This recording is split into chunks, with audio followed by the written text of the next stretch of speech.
I originally wrote a script to introduce me finally posting daily meditations, video stuff.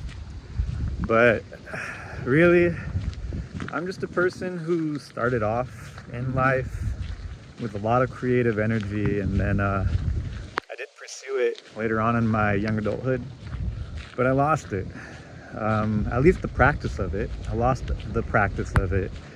And I thought it would be a safe thing to start practicing again, start practicing creating with, just read this book, think about it, talk about it, and, just see what I could do on my own. But no one really does anything alone. For example, I got this book. This book came into my life because my father gave it to me. He came across the book when he was going to AA. And the book is, it pairs with the 12-step programs of anonymous groups. So, not to say I've been an addict, but kind of have been, right? We all gotta self-soothe whatever our version of ourselves, we don't agree with it. And, you can get lost. He gave me the book saying it's kind of about addiction. It is about addiction. But really, it's just about bettering yourself. It could be, depression, where you want to better yourself because maybe your brain's addicted to hating myself. My brain is addicted to hating me. My brain's out of order. My spirit is out of order. Has been. I'm trying to get it back to order.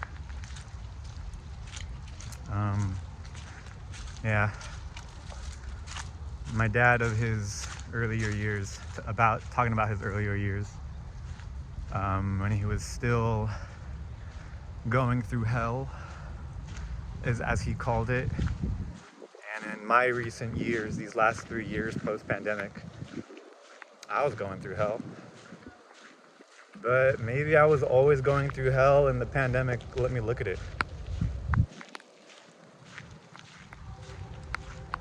I think if you're American, America was born from hell. Or maybe, no, I don't know. I think America was heaven. There's this thing that I read from a book called Sapiens, called The End of Sloth, which is where people in South China area, South Asian area, whatever, moved up north through frozen lands, tundra, up into northern Asia. And that's, woolly mammoths, unforgiving elements. Like, why would anyone want to do that? Why? Surely you're just gonna die. You're not gonna survive. It's harder to do stuff there. You're gonna die. But the thing is, if you learn to, like those people did, thrive in those elements, like if you finally got a mammoth, that's a lot of fur, that's a lot of bones, that's a lot of meat. And the thing is, the more difficult of a life that they had, the more technically proficient and just adept, the more able they became to survive. Dirt on my shoes. And so they did that. And then they made their way across that bridge between now Russia and now Alaska. And when they crossed over into Northern America, no other humans had ever been there. And they had just developed these skills to survive in the harshest environments. And then because they made it all the way up north through into Northern America and down into what is now America, the natives, since they made it there with their proficiency at surviving and were gifted this bountiful, plentiful land of resource and just natural prosperity. I forget what it says in the end of that chapter in Sapiens, but my own interpretation of that was that because they kind of got to Northern America and it was on easy mode or whatever,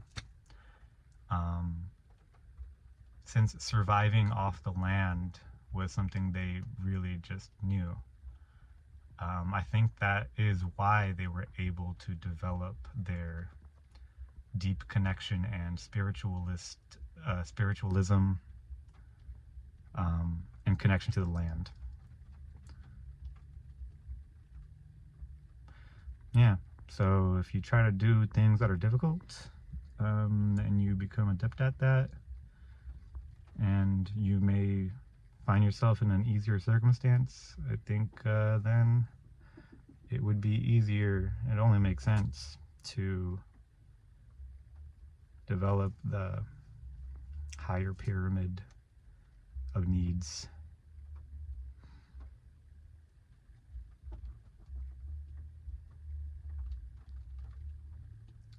For me right now, if you don't have anything going for you and you're struggling and you're lost and you've lost so much of what you thought was you, but now you're trying to rebuild who you are, self-actualization is becoming a YouTuber. Ta-da! That's my introduction.